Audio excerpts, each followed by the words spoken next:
Imagine you're playing a game of chess against a calculator. It's frustrating, sure, but it's predictable. Now imagine you're playing against a mind that doesn't just calculate, it feels the vibe of the board. It anticipates your hesitation, and it learns from your mistakes before you even realize you've made them. We used to think of computers as digital filing cabinets. Today, they are becoming our co-pilots, our doctors, and our creative partners. The question is no longer what can AI do, but how on earth does it actually think? If you can answer that, you aren't just a user, you're a master of the future.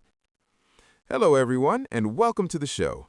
Today, we are cracking open the black box of the most transformative technology in human history. We're talking about Nigel Toon's groundbreaking book, How AI Thinks. Now, Nigel isn't just a theorist, he's a pioneer in the world of AI hardware, and he's here to bridge the gap between scary sci-fi magic and the reality of how these machines process our world. By the end of this episode, you're going to understand the secret sauce behind large language models, why AI doesn't actually calculate the way you think it does, and most importantly, how you can use this knowledge to win big in an AI-driven economy. We're moving from search engines to answer engines, and trust me, you don't want to be left behind. Let's start with a bit of a reality check.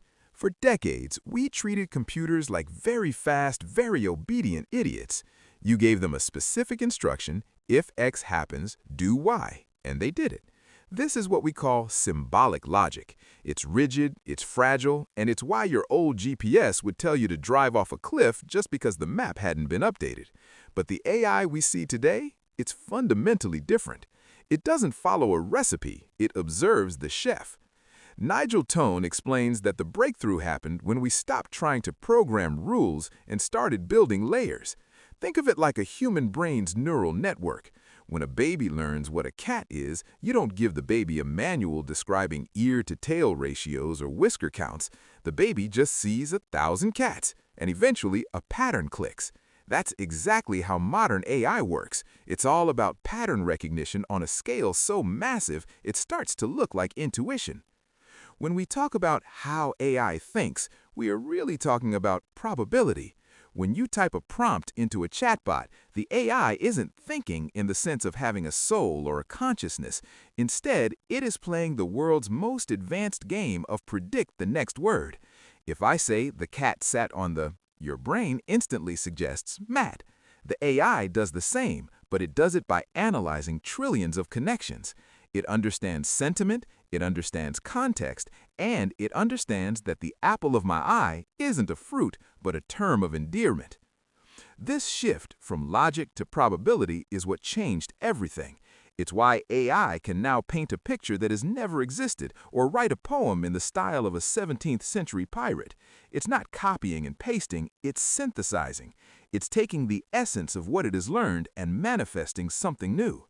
But here's the kicker, and this is where Toon's insights get really juicy. As we learn how AI thinks, we're actually discovering a lot about how we think. We realize that much of human intelligence is also based on pattern recognition and social modeling. We're looking into a digital mirror. Now, before we get into the protein puzzles and how AI is literally solving the building blocks of life, let's take a quick breather. If you're enjoying this breakdown of the digital mind, do me a huge favor. Hit that subscribe button and leave us a review. It helps the algorithm, which, as we now know, is just a very sophisticated pattern matcher, recommend this show to other curious people like you. Plus, it keeps the lights on here at the studio. Back to the book. One of the most fascinating sections in How AI Thinks is about AlphaGo and the move that changed history. In 2016, an AI played a game of Go, a game with more possible moves than there are atoms in the observable universe, against the world champion. In the second game, the AI made a move, Move 37, that no human would ever make. The commentators thought it was a mistake. They thought the machine had glitched. But dozens of moves later, that one weird move turned out to be the stroke of genius that won the game. That's the black box problem. The AI found a path to victory that was beyond human imagination because it wasn't burdened by human tradition or the way things have always been done. This is the opportunity Nigel Toon points out. AI can see the 3D puzzles of proteins or the hidden flaws in a piece of software code that our biological brains are simply too noisy to catch. Let's lean into the mystery for a moment. One of the most mind-bending concepts Nigel Toon explores is what he calls emergent properties. This is the idea that when you give a machine enough data and enough processing power, it starts to learn things you never actually taught it. It's like teaching someone to play scales on a piano and suddenly waking up to find them composing a full-blown symphony. For instance, some AI models trained purely on text have spontaneously developed the ability to solve math problems or even write computer code, despite never being specifically programmed to do so. This brings us to the black box problem I mentioned earlier. Even the engineers who build these systems can't always explain exactly why an AI makes a specific decision. It's not a line of code you can just read. It's a billion tiny digital connections firing at once. Nigel Toon argues that instead of being afraid of this, we need to learn how to interrogate the AI. We are moving into an era of prompt engineering, where the most valuable skill isn't knowing the answer, but knowing how to ask the right question. Think about healthcare. This is where AI moves from being a cool gadget to a literal lifesaver. Toon discusses how AI is being used to solve the protein folding problem. Now, for those of us who aren't biologists, proteins are the building blocks of life, and their 3D shape determines what they do. For 50 years, humans struggled to predict these shapes. It was like trying to solve a Rubik's Cube with a billion sides. Then comes AlphaFold. By thinking in patterns, the AI predicted the structures of nearly all known proteins in a fraction of the time. This is the key to curing diseases, creating new medicines, and understanding the very machinery of our bodies. But it's not just about cold, hard science. Let's talk about the creative spark. There's a lot of anxiety right now. Writers, artists, and musicians wondering if they're about to be replaced by a silicon chip. Toon offers a much more optimistic perspective. He views AI as a bicycle for the mind. Just as a bicycle lets you go faster and further than your legs ever could, AI allows a single creator to amplify their vision. Imagine a filmmaker who can now generate a storyboard in seconds, or a software developer who can write the boring parts of a code script instantly, leaving them free to focus on the high-level architecture. The AI isn't the director, it's the world's most efficient assistant. The winners in this new world won't be the people who fight the machines, but the people who learn to share their headspace with them. Now, you might be wondering, if the AI is so smart, is it going to take over? This is the control part of the book's title. Nigel Toon is very clear on this. AI does not have intent. It doesn't have a survival instinct. It doesn't want anything.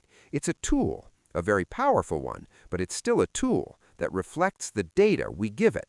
If the data is biased, the AI will be biased. If the data is messy, the AI will be confused. This is why alignment is the most important word in tech right now. We have to make sure the AI's goals stay aligned with human values. Toon explains that we are currently in the narrow AI phase, machines that are brilliant at specific tasks. The path to general AI, a machine that can do anything a human can, is still a subject of massive debate. But the journey toward it is already changing how we define intelligence itself. Before we move into the final part of our discussion, where we look at how you personally can stay ahead of the curve and the ethical guardrails we need to put in place, let's take one more quick break. If you're listening to this and thinking, I need to share this with my team, or my kids need to hear this, go ahead and hit that share button. Understanding AI isn't just for techies anymore. It's a survival skill for the 2020s and beyond. And if you're enjoying the pace of today's show, a quick 5-star rating helps us keep bringing these deep dives to your ears. So here's the million-dollar question. If machines can think, if they can solve protein puzzles, and if they can write better emails than we can, what is left for us? Nigel Toon has a very refreshing answer. He argues that as AI becomes more prevalent, human-centric skills aren't going to disappear, they're going to skyrocket in value. Think about it. When everyone has access to an AI that can produce perfection, what becomes rare? Authenticity, empathy, judgment, and perhaps most importantly, curiosity. The AI can provide the answers, but it still needs a human to ask the questions that actually matter. We are moving from being doers to being orchestrators. Toon points out that critical thinking is now our most vital defense. Because AI works on probability, it can hallucinate. It can sound incredibly confident while being completely wrong. In a world where AI can generate a realistic video of a world leader saying something they never said, our ability to verify, to doubt, and to reason is what keeps society from spinning out of control. We can't outsource our common sense to an algorithm. This leads us directly into the ethics of the shared world. Nigel discusses the alignment problem in depth. How do we ensure a superintelligent system doesn't accidentally cause harm while trying to achieve a goal? It's the classic story of the King Midas touch. He wanted everything he touched to turn to gold, and he got exactly what he asked for, but it wasn't what he actually wanted. We have to be incredibly careful about the objective functions we give to AI. Toon's vision for the future is one of augmented intelligence rather than artificial intelligence. He sees a world where we don't compete with machines, but rather we use them to solve the massive, complex problems that have stumped us for centuries: climate change, economic inequality, and the mysteries of deep space.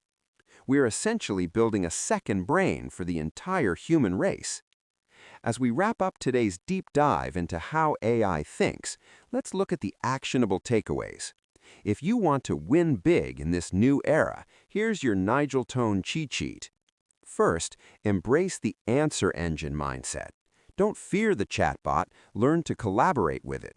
The better you are at communicating with AI, the more powerful your own ideas become. Second, double down on your human skills. Focus on your emotional intelligence, your ability to lead, and your unique creative voice. These are the things a machine can simulate but never truly possess.